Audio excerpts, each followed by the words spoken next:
अस्सलाम वालेकुम वरहमतुल्लाहि वबरकातुहू। जनाब अज माशाल्लाह दोस्तों की फरमैश से माशाल्लाह 9-9 10-10 महीना के दो पठोरे लिया जनाब।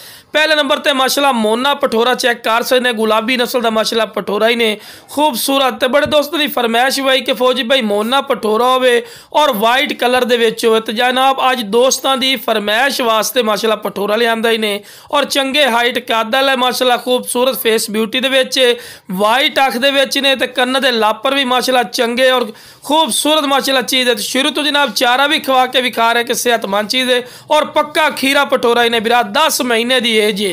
तो दूसरे नंबर पर आ गया माशाल्लाह ब्लैक बीतल माशाल्लाह अमृतसरी पठोरा ही ने माशाल्लाह, यदी उम्र भी बिरा 10 महीने ही ने और चंगे हाइट कादा लेन बंदे नाल खड़ा करने का मकसद होता है कि तुहानू हाइट कादा विरा पता लगे और डिमांड ही बिल्कुल जायज़ और मकूल हो सी। जिस बिरा चाहिए, हालांकि इस दे नाल दी जोड़ी तुहानू 95,000 रुपये 90,000 रुपये तो घट कोई नहीं मिलनी, लेकिन अपना की रेट होना है तुहाडी सोच तो भी इंशाल्लाह कम रेट हो सी।